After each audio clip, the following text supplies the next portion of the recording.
Hello everyone, welcome to Edugarnet. എഡുഗാർനെറ്റിൻ്റെ ഈ ആഴ്ചത്തെ വീക്ക്ലി കറണ്ട് അഫെയർ സെഷനിലേക്ക് എല്ലാവർക്കും സ്വാഗതം. ആദ്യമായിട്ട് നമ്മൾ നോക്കാൻ പോകുന്നത് ഉത്തർപ്രദേശിലെ മീററ്റിൽ നടന്ന ഒരു ഫൗണ്ടേഷൻ സ്റ്റോണിനെ കുറിച്ചാണ്.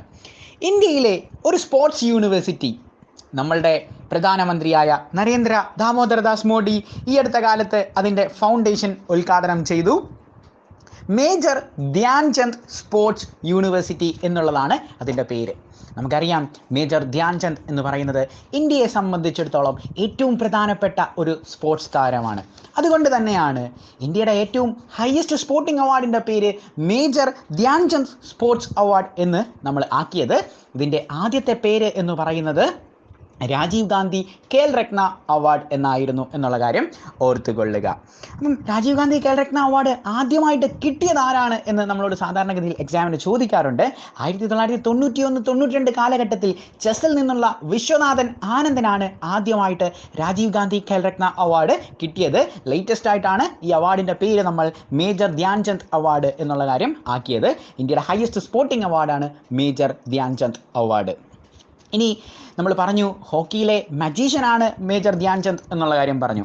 സാധാരണഗതിയിൽ നമ്മളോട് എക്സാമിനേഷന് സ്പോർട്സിൽ നിന്ന് വരുന്ന ചോദ്യമാണ് ധ്യാൻചന്ദ് അവാർഡ് അല്ലെങ്കിൽ ധ്യാൻചന്ദ് ട്രോഫി ഏത് കളിയുമായി ബന്ധപ്പെട്ടിരിക്കുന്നു എന്നുള്ള കാര്യം ചോദിക്കും. ധ്യാൻചന്ദ് ട്രോഫി ഏത് കളിയുമായി ബന്ധപ്പെട്ടിരിക്കുന്നു? And they will give options like cricket, hockey, football, tennis എന്നൊക്കെ തന്നു കഴിഞ്ഞാൽ ധ്യാൻചന്ദ് ട്രോഫി നമ്മൾ ഹോക്കിയുമായി ബന്ധപ്പെട്ട കാര്യമാണ് എന്നുള്ള കാര്യം കൂടി ഓർത്തുകൊള്ളുക. അടുത്തതായിട്ട് നമ്മൾ നോക്കാൻ പോകുന്നത് ഒരു അപ്പോയിൻമെൻറ്റുമായി ബന്ധപ്പെട്ടിട്ടുള്ള കറണ്ട് അഫെയർ ആണ്. ഇന്ത്യയിലെ ഏറ്റവും largest crude oil and natural കമ്പനിയായ ONGC കുറിച്ചാണ് നമ്മൾ നോക്കാൻ പോകുന്നത്. Oil natural gas corporation of India, ONGC നിലവിൽ വരുന്നത് 1956 ഏപ്രിൽ 14 ONGC നിലവിൽ വരുന്നത്. ONGCയിൽ പുതുതായിട്ട് ഒരു അപ്പോയിൻമെൻറ്റ് നടന്നു. അതായത് ആദ്യമായിട്ടാണ് ഒരു വനിത അവരുടെ ചെയർമാൻ അല്ലെങ്കിൽ MD എന്ന് പറയുന്ന സ്ഥാനത്തേക്ക് വരുന്നത്. അവരുടെ പേര് അൽക്ക മിത്തൽ എന്നുള്ളതാണ്. So Alka Mittal is the first women who became the chairman and MD of ONGC. ONGCയുടെ ഹെഡ് ക്വാർട്ടേഴ്സ് സ്ഥിതി ചെയ്യുന്നത് ഡൽഹിയിലാണ് എന്നുള്ള കാര്യം കൂടി ഓർത്തുകൊള്ളുക. അടുത്തതായിട്ട് നമ്മൾ നോക്കാൻ പോകുന്നത് ഏഷ്യ കപ്പുമായി ബന്ധപ്പെട്ടിട്ടുള്ള ഒരു കറണ്ട് അഫെയർ ആണ്. നമ്മുടെ എക്സാമിന് ചോദിക്കും ഏഷ്യ കപ്പ് ഏത് കളിയുമായി ബന്ധപ്പെട്ടിരിക്കുകയാണ് എന്ന് ചോദിച്ചാൽ ഏഷ്യ കപ്പ് ക്രിക്കറ്റുമായി ബന്ധപ്പെട്ടിരിക്കുന്നതാണ് എന്നുള്ള കാര്യം ഓർത്തുകൊള്ളുക. ഇത്തവണ നടന്ന അണ്ടർ-19 ഏഷ്യ കപ്പിനെ കുറിച്ചാണ് നമ്മൾ ഡിസ്കസ് ചെയ്യാൻ പോകുന്നത്. അണ്ടർ-19 ഏഷ്യ കപ്പ് ക്രിക്കറ്റ് നടന്നത് ദുബായിലാണ് എന്നുള്ള കാര്യം ഓർത്തുകൊള്ളുക. ഏഷ്യ കപ്പിൻ്റെ ഫൈനലിൽ ജയിച്ചത് നമ്മളുടെ എല്ലാം അഭിമാനമായ നമ്മളുടെ രാജ്യം ഇന്ത്യയാണ്. ഇന്ത്യ പരാജയപ്പെടുത്തുന്നത് ശ്രീലങ്കയാണ് എന്നുള്ള കാര്യം കൂടി ഓർത്തുകൊള്ളുക. 2022 ഈ അണ്ടർ-19 വേൾഡ് കപ്പ് വരാൻ പോകുന്നുണ്ട്. ഈ വേൾഡ് കപ്പ് നടക്കാൻ പോകുന്നത് വെസ്റ്റ് ഇൻഡീസിലാണ് എന്നുള്ള കാര്യം കൂടി ഓർത്തുകൊള്ളുക. നമ്മളുടെ ഇന്ത്യൻ ടീമിൻ്റെ ക്യാപ്റ്റൻ എന്ന് പറയുന്നത് യശ് ദുൽ ആണ് എന്നുള്ള കാര്യം കൂടി ഇതിനോടൊപ്പം ഓർത്തുകൊള്ളുക. അടുത്തതായിട്ട് നമ്മൾ നോക്കാൻ പോകുന്നത് നമ്മളുടെ ടെന്നീസിലെ വേൾഡ് കപ്പ് എന്നറിയപ്പെടുന്ന ഡേവിസ് കപ്പിനെ കുറിച്ചാണ്. അപ്പോൾ നമ്മുടെ എക്സാമിനെ ചോദിക്കുന്നത് ഡേവിസ് കപ്പ് എന്ത് കളിയുമായി ബന്ധപ്പെട്ടിരിക്കുന്നു എന്ന് ചോദിച്ചു കഴിഞ്ഞാൽ അത് ടെന്നീസ് ആണ് എന്നുള്ള കാര്യം ഓർക്കുക. ഇത്തവണ ഡേവിഡ്സ് കപ്പ് ജയിച്ചത് റഷ്യയാണ്. കൊറേഷ്യയെ പരാജയപ്പെടുത്തിക്കൊണ്ടാണ് റഷ്യ ഇത്തവണത്തെ ഡേവിഡ് കപ്സ് വിൻ ചെയ്തത് എന്നുള്ള കാര്യം ഓർക്കുക. നമ്മളുടെ സ്പെയിൻ്റെ ക്യാപിറ്റലായ മാഡ്രിഡിൽ വെച്ചായിരുന്നു ഫൈനൽ എന്നുള്ള കാര്യം കൂടി ഓർത്തുകൊള്ളുക.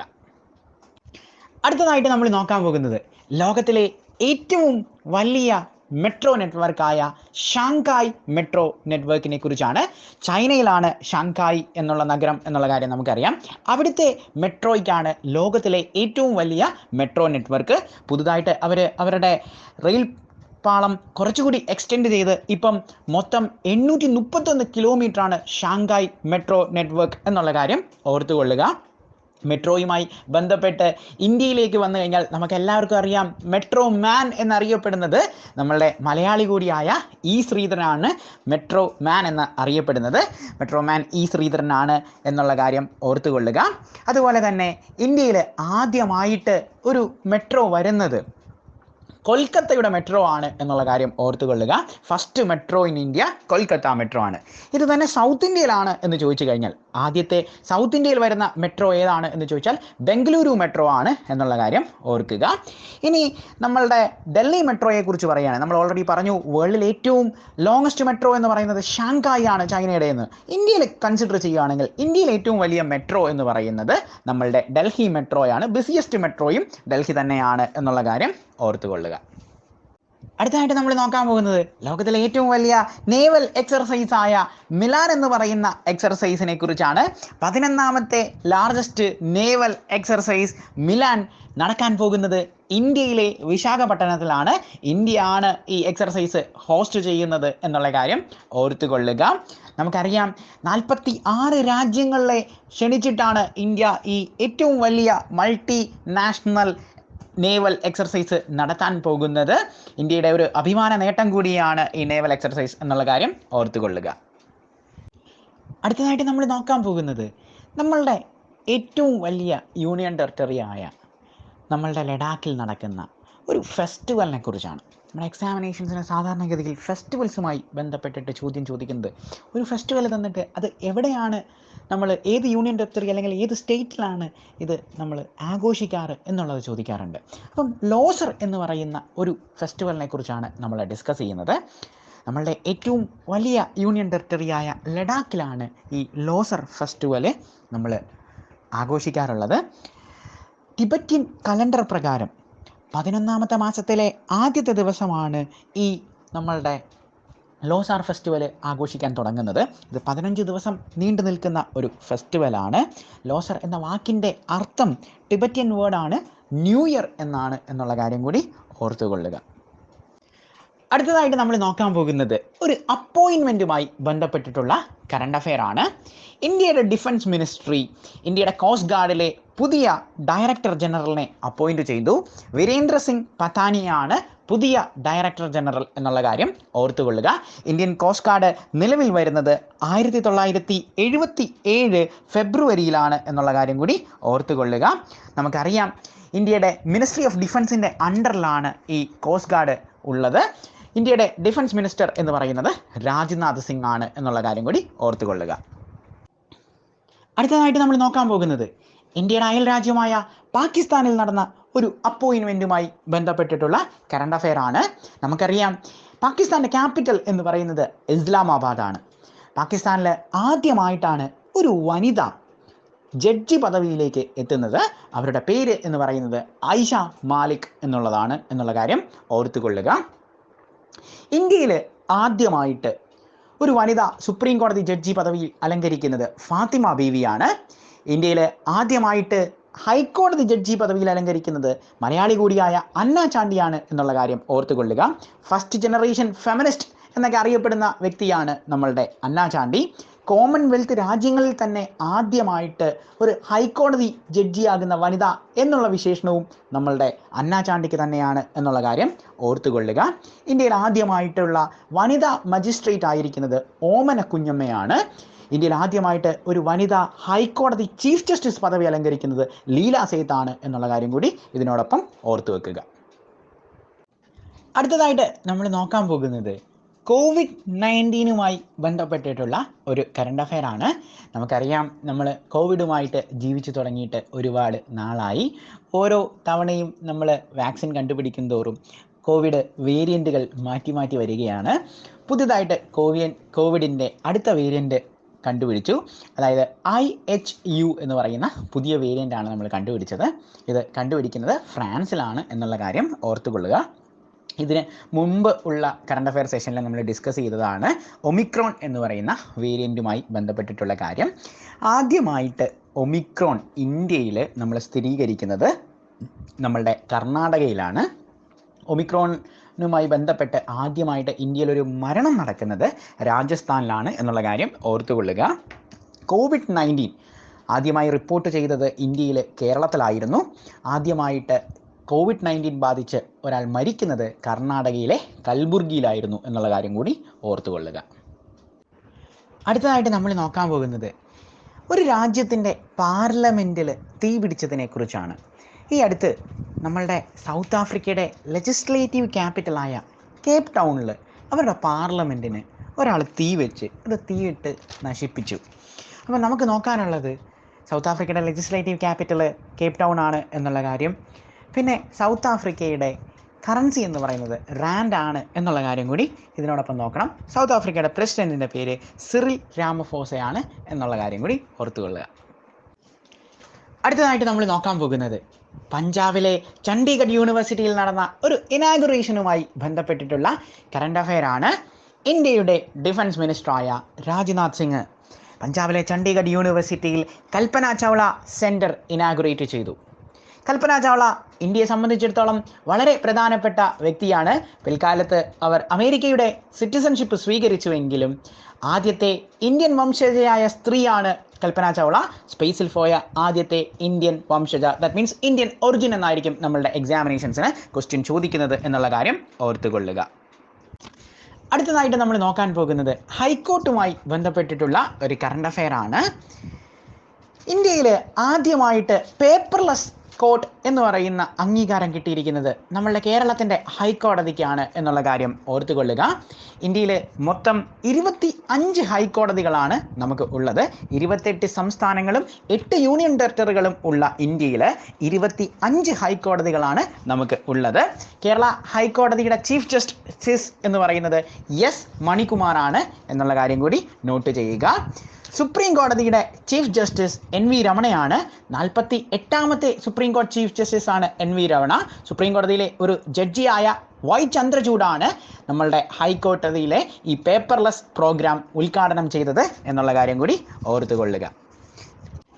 അടുത്തതായിട്ട് നമ്മൾ നോക്കാൻ പോകുന്നത് സൗത്ത് ഇന്ത്യയിലെ തെലങ്കാന എന്ന് പറയുന്ന സ്റ്റേറ്റിലെ ക്യാപിറ്റലായ ഹൈദരാബാദിൽ നടന്ന ഒരു ഇനാഗ്രേഷനുമായി ബന്ധപ്പെട്ടിട്ടാണ്. മിനിസ്റ്റർ ഫോർ എർത്ത് ആയ നമ്മളുടെ union minister doctor Jitendra Singh ആണ് ഈ ഉദ്ഘാടനം നടത്തിയത്. ഇന്ത്യയിലെ ആദ്യത്തെ ഓപ്പൺ റോക്ക് മ്യൂസിയം നിലവിൽ വരാൻ പോകുന്നത് ഹൈദരാബാദിലാണ് എന്നുള്ള കാര്യം ഓർക്കുക. അതാണ് അദ്ദേഹം ഉദ്ഘാടനം ചെയ്തത്.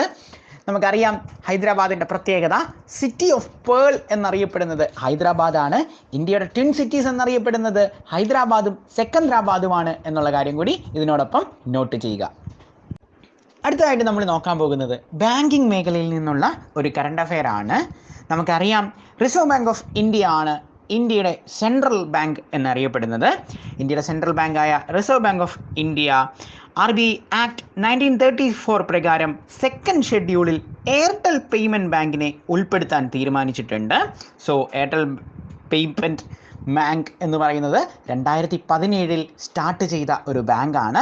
ഈ ബാങ്ക് നിലവിലെ സാഹചര്യത്തിൽ ഒരു ഷെഡ്യൂൾ ബാങ്ക് കാറ്റഗറിയിലേക്ക് എത്തി എന്നുള്ളതാണ് നമ്മളുടെ പ്രധാനപ്പെട്ട കറണ്ട് അഫെയർ. നമുക്കറിയാം ബാങ്കിങ് എക്സാമിനേഷൻസിലെ ബാങ്കുമായി ബന്ധപ്പെട്ടിട്ടുള്ള ചോദ്യങ്ങളിൽ വരുന്നത് സാധാരണഗതിയിൽ MD CEOമാരുടെ പേരുകൾ അല്ലെങ്കിൽ ഹെഡ് ക്വാർട്ടേഴ്സുകളുടെ പേരൊക്കെയാണ് നമ്മളോട് ചോദിക്കാറുള്ളത്. എയർടെൽ പേയ്മെൻറ്റ്സ് ബാങ്കിൻ്റെ MDയും CEOയും എന്ന് പറയുന്നത് നുബ്രത ബിസ്വാസ് ആണ് എന്നുള്ള കാര്യം ഓർത്തുകൊള്ളുക. നമ്മളുടെ എയർടെലിൻ്റെ ബാങ്കിൻ്റെ ഹെഡ് ക്വാർട്ടേഴ്സ് സ്ഥിതി ചെയ്യുന്നത് ന്യൂഡൽഹിയിലാണ് എന്നുള്ള കാര്യം കൂടി നോട്ട് ചെയ്യുക. അടുത്തതായിട്ട് നമ്മൾ നോക്കാൻ പോകുന്നത് ഇന്ത്യയുടെ 3ാമത്തെ സിറ്റിസൺ എന്നറിയപ്പെടുന്ന ഇന്ത്യയുടെ പ്രൈം മിനിസ്റ്ററായ നരേന്ദ്രമോദി ഇന്ത്യയിലെ പഞ്ചാബ് എന്ന് പറയുന്ന സംസ്ഥാനത്ത് സെക്യൂരിറ്റി ലാബ്സ് പ്രകാരം 20 മിനിറ്റ് റോഡിൽ കിടന്ന കറണ്ട് അഫെയറിനെ കുറിച്ചാണ്. പഞ്ചാബ് എന്ന സ്റ്റേറ്റിൻ്റെ ക്യാപിറ്റൽ എന്ന് പറയുന്നത് ചണ്ഡീഗഡാണ്. പഞ്ചാബിൻ്റെ ചീഫ് മിനിസ്റ്റർ ചരൺജിത്ത് സിംഗ് ചന്നിയാണ് എന്നുള്ള കാര്യം കൂടി ഇതിനോടൊപ്പം നോട്ട് ചെയ്യുക.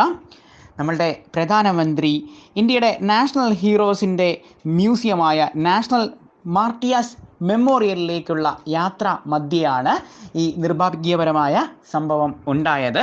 നമുക്കറിയാം ഭഗത് സിംഗിൻ്റെയും സുഖദേവിൻ്റെയും രാജ്ഗുരുവിൻ്റെയും ഓർമ്മയ്ക്കായിട്ട് നമ്മൾ ക്രിയേറ്റ് ചെയ്ത മെമ്മോറിയലാണ് ഈ നാഷണൽ മാർട്ടിയാസ് മെമ്മോറിയൽ. അതിന് അടുത്ത് വെച്ചാണ് നമ്മളുടെ പ്രധാനമന്ത്രിക്ക് ഈ നിർഭാഗ്യപരമായ സിറ്റുവേഷൻ ഉണ്ടായത് എന്നുള്ള കാര്യം ഓർത്തുകൊള്ളുക. അടുത്തതായിട്ട് നമ്മൾ നോക്കാൻ പോകുന്നത് ബുക്കുമായി ബന്ധപ്പെട്ടിട്ടുള്ള ഒരു കറണ്ട് അഫെയർ ആണ്. നമുക്കറിയാം എക്സാമിനേഷൻസിന് ബുക്സ് ആൻഡ് ഓതേഴ്സിൽ നിന്നും ക്വസ്റ്റ്യൻ നമുക്ക് സ്ഥിരമായിട്ട് വരാറുള്ളതാണ്. ഇത്തവണ നമ്മൾ പരിചയപ്പെടാൻ പോകുന്ന ബുക്കിൻ്റെ പേര് മമത ബിയോണ്ട് 2021. ജയന്ത ഘോഷലിൻ്റെ പുസ്തകമാണ് മമത ബിയോണ്ട് 2021. ഇത് ട്രാൻസ്ലേറ്റ് ചെയ്തിരിക്കുന്നത് അരുണവ സിൻഹയാണ് എന്നുള്ള കാര്യം കൂടി നോട്ട് ചെയ്യുക. മമതാ ബാനർജിയെ നമുക്കറിയാം. വെസ്റ്റ് ബംഗാളിൻ്റെ ചീഫ് മിനിസ്റ്ററാണ് മമതാ ബാനർജി. വെസ്റ്റ് ബംഗാളിൻ്റെ ക്യാപിറ്റൽ എന്ന് പറയുന്നത് കൊൽക്കത്തയാണ് എന്നുള്ള കാര്യം ഓർക്കുക. സിറ്റി ഓഫ് ജോയ് എന്നറിയപ്പെടുന്നതും കൊൽക്കത്ത തന്നെയാണ് എന്നുള്ള കാര്യം കൂടി നോട്ട് ചെയ്യുക. അടുത്തതായിട്ട് നമ്മൾ നോക്കാൻ പോകുന്നത് നാഷണൽ യൂത്ത് ഫെസ്റ്റിവൽ 2022മായി ബന്ധപ്പെട്ടിട്ടുള്ള കറണ്ട് അഫെയർ ആണ്. നമുക്കറിയാം, നാഷണൽ യൂത്ത് ഡേ ആയിട്ട് നമ്മൾ ആഘോഷിക്കുന്നത് നമ്മളുടെ സ്വാമി വിവേകാനന്ദൻ്റെ പിറന്നാളാണ്. ജനുവരി 12 നാഷണൽ യൂത്ത് ഡേ, സ്വാമി വിവേകാനന്ദൻ്റെ പിറന്നാൾ ആഘോഷിക്കുന്നത്. അതുമായി ബന്ധപ്പെട്ടിട്ട് പുതുച്ചേരിയിൽ വെച്ചാണ് ഇത്തവണത്തെ നാഷണൽ യൂത്ത് ഫെസ്റ്റിവൽ ഇനാഗുറേറ്റ് ചെയ്യുന്നത് നമ്മളുടെ പ്രധാനമന്ത്രി നരേന്ദ്ര മോഡിയാണ് എന്നുള്ള കാര്യം ഓർത്തുകൊള്ളുക. നാഷണൽ യൂത്ത് ഫെസ്റ്റിവൽ ഓർഗനൈസ് ചെയ്യുന്നത് ministry of youth and sports ആണ്. അനുരാഗ് സിംഗ് ഠാക്കൂറാണ് നമ്മളുടെ national minister for youth and sports എന്നുള്ള കാര്യം കൂടി ഓർത്തുകൊള്ളുക. അടുത്തതായിട്ട് നമ്മൾ നോക്കാൻ പോകുന്നത് സെൻട്രൽ ഏഷ്യയിലെ കസാക്കിസ്ഥാൻ എന്ന് പറയുന്ന രാജ്യത്ത് നടന്ന പ്രൊട്ടസ്റ്റും അതിനോടനുബന്ധിച്ച് ഡിക്ലെയർ ചെയ്ത എമർജൻസിയുമായി ബന്ധപ്പെട്ടിട്ടുള്ള കറണ്ട് അഫെയർ ആണ്. നമുക്കറിയാം, സെൻട്രൽ ഏഷ്യയിലെ പ്രധാനപ്പെട്ട രാജ്യമാണ് കസാക്കിസ്ഥാൻ്റെ ക്യാപിറ്റൽ എന്ന് പറയുന്നത് നൂർ സുൽത്താൻ ആണ്. കസാക്കിസ്ഥാൻ്റെ പ്രസിഡന്റ് കാസിം ജോമാർട്ട് ആണ്. ഈ അടുത്ത് അവിടെ പെട്രോളിൻ്റെ വില നിയന്ത്രണം എടുത്തു കളഞ്ഞു. അതോടെ ലിക്വിഫൈഡ് പെട്രോളിയം ഗ്യാസ് LPGക്കൊക്കെ വില ഡബിൾ ആകുകയും അതോടനുബന്ധിച്ച് അവിടുത്തെ സിറ്റിസൺസ് ഗവൺമെൻറ്റിനെതിരെ ഒരു പ്രൊട്ടസ്റ്റ് നയിക്കുകയും അതോടെ Kazakhstan government national emergency declare ചെയ്യുകയും ചെയ്തു. നമ്മൾ ശ്രദ്ധിക്കേണ്ട കാര്യം കസാക്കിസ്ഥാൻ്റെ ക്യാപിറ്റൽ നൂർ സുൽത്താൻ ആണ് എന്നുള്ള കാര്യമാണ്. ദെൻ കസാക്കിസ്ഥാൻ്റെ പ്രസിഡന്റ് കാസിം ജോമാർട്ട് ആണ് എന്നുള്ള കാര്യവും കൂടി ശ്രദ്ധിക്കണം. നാഷണൽ എമർജൻസിയുമായി ബന്ധപ്പെട്ടിട്ടുള്ള ഇന്ത്യയുമായി റിലേറ്റ് ചെയ്ത കാര്യം, ഇന്ത്യയിൽ 3 തവണയാണ് നാഷണൽ എമർജൻസി നമ്മൾ ഡിക്ലെയർ ചെയ്തിരിക്കുന്നത്. ഇതിൽ ഏറ്റവും പ്രധാനപ്പെട്ടത് അവസാനത്തെ നാഷണൽ എമർജൻസിയാണ്. 1975 അവസാനത്തെ നാഷണൽ എമർജൻസി ഇന്ത്യയിൽ ഡിക്ലെയർ ചെയ്യുന്നത്. അതുമാത്രം ഇന്റേണൽ ഡിസ്റ്റർബൻസ് മൂലമാണ് നാഷണൽ എമർജൻസി ഡിക്ലെയർ ചെയ്തത്. ബാക്കി 2 കാര്യങ്ങളും എക്സ്റ്റേണൽ അഫയേഴ്സ് കാരണമാണ് ഇന്ത്യയിൽ നാഷണൽ എമർജൻസി ഡിക്ലെയർ ചെയ്യുന്നത്. അതായത് 1962 ആദ്യത്തെ നാഷണൽ എമർജൻസി ഇൻഡോ ചൈന വിഷയത്തിലായിരുന്നുവെങ്കിൽ രണ്ടാമത്തെ നാഷണൽ എമർജൻസി 1971 ബംഗ്ലാദേശ് യുദ്ധവുമായി ബന്ധപ്പെട്ടിട്ടാണ്. 75 ഇന്റേണൽ ഡിസ്റ്റർബൻസ് മൂലമാണ് ഇന്ത്യയിൽ നാഷണൽ എമർജൻസി ഡിക്ലെയർ ചെയ്തിരിക്കുന്നത്. ഇന്ത്യയിൽ ഇതുവരെ ഫിനാൻഷ്യൽ എമർജൻസി ഡിക്ലെയർ ചെയ്തിട്ടില്ല എന്നുള്ള കാര്യം കൂടി ഇതിനോടൊപ്പം ഓർത്തു വെക്കുക. ഇന്ത്യയിൽ നാഷണൽ എമർജൻസീസ് ഡിക്ലെയർ ചെയ്യാനുള്ള അധികാരം നിൽക്കുന്നത് പ്രസിഡന്റിൻ്റെ കയ്യിലാണ്. അടുത്തതായിട്ട് നമ്മൾ നോക്കാൻ പോകുന്നത് ഐഫോൺ നിർമ്മാതാക്കളായ ആപ്പിൾ കമ്പനിയുമായി ബന്ധപ്പെട്ടിട്ടുള്ള കറണ്ട് അഫെയർ ആണ്. ലോകത്തിലെ ആദ്യമായിട്ടാണ് ഒരു കമ്പനി അവരുടെ ഷെയർ മാർക്കറ്റ് വാല്യൂ $3 ട്രില്യൺ ഉയർത്തുന്നത്. അത് നമ്മളുടെ ആപ്പിൾ കമ്പനിയാണ് എന്നുള്ള കാര്യം ഓർത്തുകൊള്ളുക. 1976 ഏപ്രിൽ 1 ആപ്പിൾ കമ്പനി നിലവിൽ വരുന്നത്. കാലിഫോർണിയയാണ് ആപ്പിൾ കമ്പനിയുടെ ഹെഡ്ക്വാർട്ടേഴ്സ് എന്നുള്ള കാര്യം ഓർത്തുകൊള്ളുക. ആപ്പിളിൻ്റെ CEO ടിം കുക്ക് ആണ് എന്നുള്ള കാര്യം കൂടി ഓർക്കുക. ഫൗണ്ടേഷൻ ടൈമിൽ ആപ്പിളിൻ്റെ ഫൗണ്ടേഴ്സ് എന്ന് പറയുന്നത് സ്റ്റീവ് ജോബ്സും സ്റ്റീവ് വൊസാനിക്കും റൊണാൾഡ് വെയ്നുമാണ് എന്നുള്ള കാര്യം കൂടി ഓർത്തുകൊള്ളുക. ഇതോടുകൂടി ഈ ആഴ്ചത്തെ എഡുകാരൻ്റെ വീക്ക്ലി കറണ്ട് അഫെയർ സെഷൻ അവസാനിക്കുന്നു.